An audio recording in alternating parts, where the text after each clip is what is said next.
ऐसी क्या खास बात है बीयू में कि लोग कश्मीर से भी पढ़ने आते हैं? कि बुंदेलखंड विश्वविद्यालय का 27वां दीक्षांत समारोह है और दीक्षांत समारोह एक विश्वविद्यालय की यात्रा में बहुत पवित्र पर्व माना जाता है। बिल्कुल। आजकल के जो छात्र छात्राएं हैं उनमें एक पेशेंस की बहुत कमी है। मास कम्युनिकेशन की बात करें, मास कम्युनिकेशन हमारा एक बहुत अच्छा डिपार्टमेंट है, फैकल्टीज बहुत अच्छी हैं। भारत सरकार की एक योजना थी टेक, उसके माध्यम से हमको फंड्स मिले थे जिससे हमने एक बहुत हाई टेक मीडिया लैब बनवाई है और वैसी मीडिया लैब बहुत कम यूनिवर्सिटीज़ में है। सरकार के स्तर से कोई निर्णय ऐसा लिया जाता है तो निश्चित ही बुंदेलखंड विश्वविद्यालय भी सरकार की मंशा के अनुरूप नियमानुसार कार्रवाई करेगा। तो सर फैकल्टी का क्या है? अब कोई और भी नई फैकल्टी यहाँ पर बीयू में इंट्रोड्यूस होने वाली है, आने वाली है? नमस्कार, मैं हूँ साक्षी राय और आप देख रहे हैं खरी बात न्यूज़। बहुत बहुत स्वागत है खरी बात न्यूज़ की खास पेशकश आमने सामने में है और आज हमारे साथ आमने सामने में एक खास मेहमान है और बुंदेलखंड यूनिवर्सिटी के vice chancellor professor Mukesh Pandey ji आज हमारे साथ मौजूद हैं। तमाम मुद्दों पर इनसे चर्चा करेंगे। सर बहुत बहुत स्वागत है खरी बात न्यूज़ में।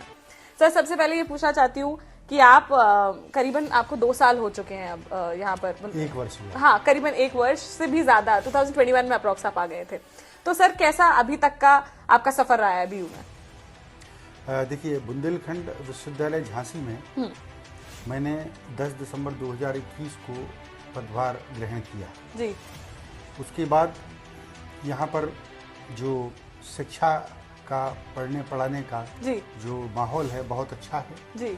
और बुंदेलखंड यूनिवर्सिटी काफ़ी पुरानी यूनिवर्सिटी है जी। और एक्रेडिटेशन है B++ उसको प्राप्त है। यहाँ का फार्मेसी इंस्टीट्यूट भी NIRF रैंकिंग उसको प्राप्त हुई है जी। ISO सर्टिफाइड भी है और साथ में बुंदेलखंड विश्वविद्यालय बुंदेलखंड क्षेत्र के 7 जिलों में इसका जुरिडिक्शन है, कार्य क्षेत्र है और कैंपस में करीब 12,000 स्टूडेंट्स हैं और एफिलिएटेड कॉलेज में 3 लाख स्टूडेंट्स अध्ययनरत हैं जी।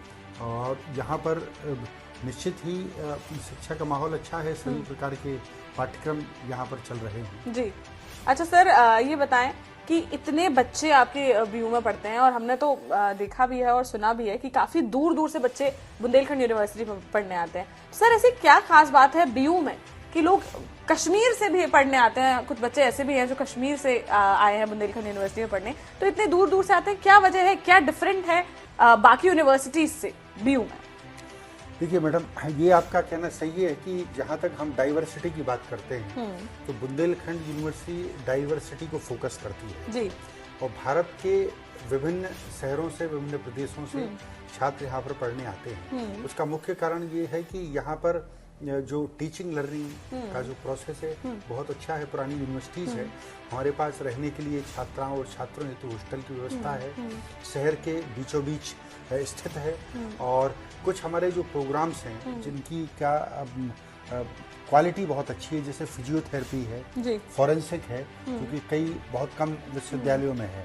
हमारे पास इनोवेशन सेंटर है जिसमें highly technological based, advance technological based यहाँ पर मशीन्स हैं जिसमें छात्राओं को हम लोग यहाँ पर ट्रेनिंग प्रोवाइड करते हैं। और उसके बाद भी आप देखेंगे कि झांसी की जो कनेक्टिविटी है, चाहे लखनऊ की बात करें, कानपुर की बात करें, दिल्ली की बात करें, हम आगरा की बात करें, जयपुर की बात करें, भोपाल की बात करें, तो लगभग 5 से 6 घंटे में आप सभी शहरों को टच कर सकते हैं। सबसे कनेक्टिविटी अच्छी है। हाँ। और ट्रेनों का यहाँ पर काफ़ी अच्छी कनेक्टिविटी है। तो मैं समझता हूँ सेंट्रल में विश्वविद्यालय है, पठन पाठन अच्छा है, कनेक्टिविटी अच्छी है, इसलिए लोग बाग आते हैं। कहीं ना कहीं मास कम्युनिकेशन के लिए भी बुंदेलखंड यूनिवर्सिटी का बहुत अच्छा नाम है और हम देखते हैं कि यहाँ पर बहुत सर्विसेज भी प्रोवाइड की जाती हैं बच्चों को। मास कम्युनिकेशन की बात करें, मास कम्युनिकेशन हमारा एक बहुत अच्छा डिपार्टमेंट है, फैकल्टीज बहुत अच्छी हैं और वहाँ से, और साथ में ये बताना चाहूँगा कि भारत सरकार की एक योजना थी टेक, उसके माध्यम से हमको फंड्स मिले थे जिससे हमने एक बहुत हाई टेक मीडिया लैब बनवाई है और वैसी मीडिया लैब बहुत कम यूनिवर्सिटीज़ में है। और मैं तो आपसे भी ये रिक्वेस्ट करूंगा कि खरी न्यूज़ के साथ आप वहाँ भी जाइए, बहुत अच्छी फैसिलिटीज़ हैं जी। और यहाँ के जो पास आउट हुए छात्र हैं जो राष्ट्रीय प्रादेशिक कई इलेक्ट्रॉनिक चैनल्स और प्रिंट मीडिया में कार्य कर रहे हैं जी। बिल्कुल। तो सर फैकल्टी का क्या है? अब कोई और भी नई फैकल्टी यहाँ पर बीयू में इंट्रोड्यूस होने वाली है, आने वाली है? देखिए, भारत सरकार के शिक्षा मंत्रालय द्वारा राष्ट्रीय शिक्षा नीति की घोषणा की गई है। अब राष्ट्रीय शिक्षा नीति में एम्प्लॉयमेंट ओरिएंटेड कोर्सेज पे ज़्यादा फोकस किया गया है, स्किल्ड ऑपरेटेड ओरिएंटेड कोर्सेज पे ज़्यादा हो गया। जैसे डिजिटल मार्केटिंग की हम बात करें, प्रिंट इलेक्ट्रॉनिक मीडिया की बात करें, तो इसमें हम लोग कुछ डिजिटल कोर्सेज, ऑनलाइन कोर्सेज प्रारंभ करने की योजना बना रहे हैं जी, क्योंकि एक डिजिटल वर्ल्ड जो है बनने वाला है और डिजिटल इंडिया को इतना प्रमोट जो है सरकार कर रही है, इसीलिए। जी, बहुत ही महत्वपूर्ण सवाल।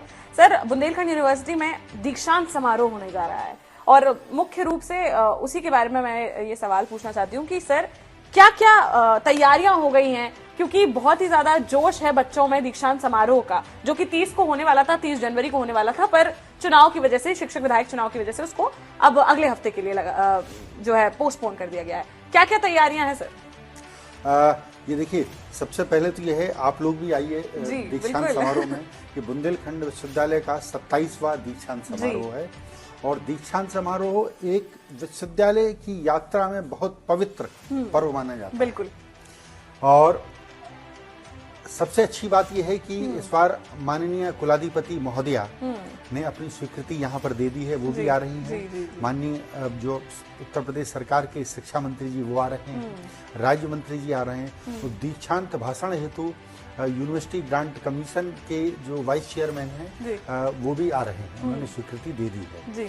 जहाँ तक तैयारियों की बात है, तो जो भी उसमें तैयारियां हैं, हमारी स्मारिका छपती है, एनुअल रिपोर्ट्स रहती है और हम इस पे एक मिलेट बुक भी निकाल रहे हैं और साथ में बुंदेली वीथिका का निर्माण भी हम लोगों ने किया है, जिसका भी हम माननीय कुलाधिपति महोदया जी को दिखाएंगे और उसमें छात्रों को हम मेडल्स प्रदान करेंगे, छात्र छात्राओं को उनको डिग्रीज देंगे।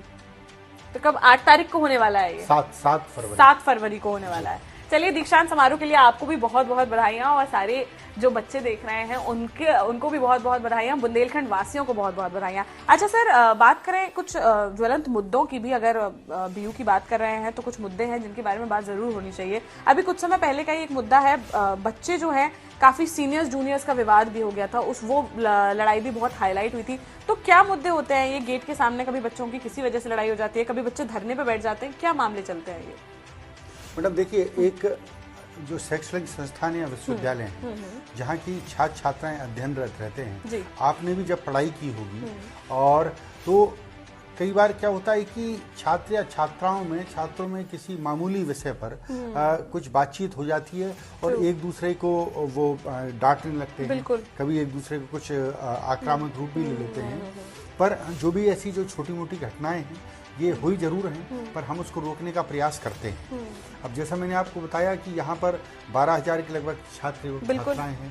हर छात्र का अपना अपना टेम्पो है, अपनी समस्याएं हैं, अपने समाधान हैं। तो ऐसा वैसे कोई भी हमारे पास आता है तो हम प्रोक्टोरियल बोर्ड के माध्यम से उस पर कार्रवाई करते हैं और छात्रों को समझाते भी हैं कि आप जिस कार्य से यहाँ पर आए हैं, अपना तय समय में अपना अध्ययन कीजिए और जाइए और अपने परिवार और देश की सेवा। जी बिल्कुल, मतलब कहीं पर भी आक्रामकता को प्रमोट नहीं करती है बुंदेलखंड यूनिवर्सिटी। अच्छा सर, अगर बात करें, अभी छात्राओं का एक हॉस्टल है, उसमें भी एक खबर सामने आई थी और बहुत ही भयानक खबर थी वो, कि एक बच्ची ने आत्महत्या कर ली थी। उसके बाद जो है प्रबंधन ने रूल्स बहुत ज्यादा स्ट्रिक्ट कर दिए हैं। अब क्या क्या रूल्स हो चुके हैं अब लागू? देखिए, हमें वो छात्रा के परिवार के प्रति संवेदनाएं हैं, हम श्रद्धांजलि भी देते हैं और वो अत्यंत दुर्भाग्यपूर्ण एवं दुखद घटना है। बिल्कुल। जब वो घटना घटित हुई तो पुलिस ने अपनी कार्रवाई की और जो एक लीगल कार्रवाई थी वो की गई, पर जो प्रथम दृष्टया जो जानकारियां आई हैं, कुछ व्यक्तिगत समस्या थी या तो छात्रा को कोई पारिवारिक या मानसिक कोई दबाव था जिसके कारण उसने था, और उसके पास से जो नोट भी प्राप्त हुआ है, जैसा कि लोगों ने बताया, अखबारों में हमने भी पढ़ा, उसमें उसने ऐसा कोई विशेष कारण नहीं लिखा कि उसने इतना बड़ा कदम क्यों उठाया।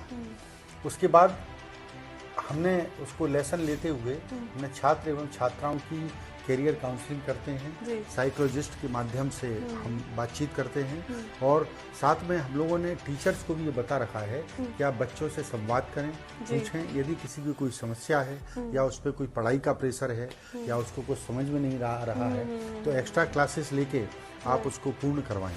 साथ ही जो भी कंसर्निंग हॉस्टल के वार्डन्स हैं वो अब रात को भी सरप्राइज विजिट वहाँ करते हैं, हॉस्टल्स में जाते हैं, छात्रों से बात करते हैं, और हम लोगों ने जितने भी सुरक्षा के कदम होते हैं वो सख्त कदम उठा लिए हैं। जी बिल्कुल। ऐसा भी कहीं ना कहीं ये खबरें आई थी, उसकी बहन ने, छात्रा की बहन ने भी ये बताया था कि कहीं ना कहीं पढ़ाई ढंग से नहीं हो पा रही थी, टीचर्स ढंग से ध्यान नहीं दे पा रहे थे, उसको कहीं ना कहीं ये लग रहा था कि मैं पढ़ाई कर पाऊंगी नहीं कर पाऊंगी, क्या होगा, उसकी टेंशन, करियर टेंशन उसको बहुत ज्यादा थी। देखिए, कोई भी छात्र छात्रा है, हर व्यक्ति का उसका लाइफ में गोल है, उसका एम्बिशन है, बिल्कुल, उसका एस्पिरेशन है, उसका एक ड्रीम है। आजकल के जो छात्र छात्राएं हैं उनमें एक पेशेंस की बहुत कमी है। कोई भी चीज को वो चाहते हैं कि उसका तुरंत परिणाम आए। बिल्कुल।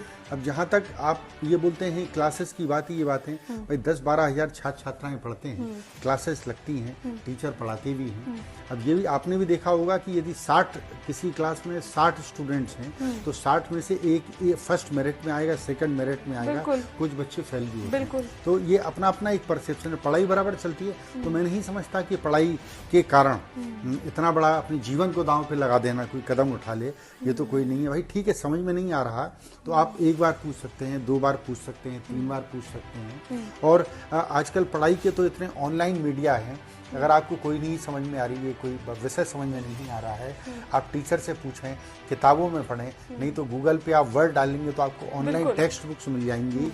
भारत सरकार की विभिन्न पोर्टल्स हैं जिनमें स्पेशल क्लासेस चल रही हैं। तो मैं नहीं समझता ये जो पढ़ाई वाली बात है वो उचित प्रतीत नहीं होती। अच्छा, चलिए ठीक है, एक और सवाल आपसे पूछना चाहूंगी। बच्चे जो हैं बीयू के, वो काफी हमने देखा कि कभी ना कभी धरना करते रहते हैं, कभी कुछ, इस मुद्दे को लेकर कि छात्र संघ चुनाव है वो नहीं हो पा रहे हैं काफी समय से। उनका कहना है कि सरकार जो है वो कह रही है कि चुनाव कराइए, लेकिन कहीं ना कहीं ये बात यहाँ पर जो है प्रबंधन तक आके रुक जाती है, आगे नहीं बढ़ पाती है। इसका क्या कारण है सर? देखिए, जहाँ तक छात्र संघ चुनाव की बात है विश्वविद्यालयों में, उसमें सबसे पहले तो वो कारण पे जाइए, पहले चुनाव होते थे क्यों बंद करें, ये कारण आपको भी मालूम है, हम सभी को भी मालूम है। यदि सरकार के स्तर से कोई निर्णय ऐसा लिया जाता है तो निश्चित ही बुंदेलखंड विश्वविद्यालय भी सरकार की मंशा के अनुरूप नियमानुसार कार्रवाई करेगा। जी, मतलब आपकी मंशा है कि आप चुनाव कराएं और बच्चों के हित में हो। इसमें मंशा में देखिए, हम यहाँ शासन की नीतियों को क्रियान्वित करते हैं। यदि शासन उचित समझता है तो उस बारे में तदनुसार निर्णय लिया जाएगा, नियमानुसार हम कार्रवाई करेंगे। बिल्कुल बिल्कुल। सर, बीयू के छात्रों को और बाकी युवा पीढ़ी को क्या संदेश देना चाहते हैं? देखिए, अभी संदेश मेरा छात्र एवं छात्राओं को ये है कि जो भारत सरकार, उत्तर प्रदेश सरकार ने शिक्षा के प्रति बहुत फोकस किया है। बिल्कुल। राष्ट्रीय शिक्षा नीति के माध्यम से छात्रों को स्वरोजगार एवं स्वावलंबी बनने हेतु मोटिवेट करने के लिए विभिन्न माध्यमों से कार्य बुंदेलखंड विश्वविद्यालय द्वारा किए जा रहे हैं।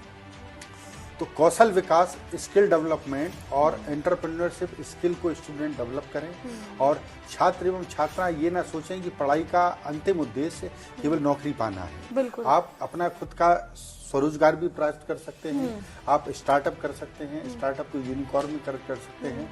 आप नए भारत के राष्ट्र निर्माण में के स्वावलंबी भारत, आत्मनिर्भर Bharat, make in India, stand up India की विभिन्न स्कूलों के तहत आप अपना भविष्य कैसे बना सकते हैं, वो अपॉर्चुनिटीज बहुत ज़्यादा हैं, एक्सप्लोर करने की आवश्यकता है। और विश्वविद्यालय भी समय समय पर विभिन्न माध्यमों से छात्र एवं छात्राओं को शिक्षा के प्रति जो भी नवाचार हैं उनके बारे में बताता है। जैसा कि आपको मालूम होगा, पूरे विश्व में अब स्टार्टअप के मामले में भारत टॉप 3 में आता है। बिल्कुल। हम अर्थव्यवस्था के मामले में भारत टॉप 3 पे आता है, 5th हमारी इकोनॉमिक है। पूरे भारत में स्टार्टअप और यूनिकॉर्न की संख्या बहुत बढ़ गई है, और नवाचार के क्षेत्र में भी यदि ग्लोबल इनोवेशन इंडेक्स की बात करें तो भारत एक बहुत लंबी छलांग लगाते हुए शीर्ष में आ गया है। तो ये नया भारत है, इमर्जिंग इंडिया है, और हम जब आत्मनिर्भर भारत की बात करते हैं और ये आने वाले समय जो 25 वर्ष है, जो अमृत काल है, अमृत काल में भारत सरकार भी दोनों हाथों से युवाओं को सुविधाएं दे रही है, तो हम सभी लोगों का उसका उपयोग करना चाहिए। और मैं सभी छात्र एवं छात्राओं को उनके सुनहरे, सफल एवं स्वस्थ भविष्य की शुभकामनाएं प्रेषित करता हूं। बिल्कुल। और साथ ही मैं खरी न्यूज को भी धन्यवाद देना चाहूंगा कि आप लोग यहाँ पर आए, आपने मुझसे संवाद किया और बुंदेलखंड विश्वविद्यालय के बारे में जो भी मैं जानकारी दे सकता था, बिल्कुल, यह तो बहुत बहुत धन्यवाद। आज के लिए फिलहाल इतना ही, लेकिन अगर आप कोई भी और सवाल वाइस चांसलर सर से पूछना चाहते हैं, मुकेश पांडे जी से पूछना चाहते हैं, तो आप कमेंट बॉक्स में कमेंट करके जरूर बताएं। हमारे सवाल इनसे आपको कैसे लगे, इनके जवाब कैसे लगे, कोई भी डाउट है, कोई सवाल है, तो जरूर कमेंट बॉक्स में कमेंट कीजिए। वापस से समय लेंगे और वापस से जो है मिलने की कोशिश करेंगे आपसे, और छात्रों के जवाब जो है वो लेने का प्रयास करेंगे। आज के लिए फिलहाल इतना ही। अगले एपिसोड में फिर किसी ऐसी ही शख्सियत से आपको रूबरू कराएंगे। बने रहिए हमारे साथ, देखते रहिए खरी बात साक्षी राय के साथ। नमस्कार।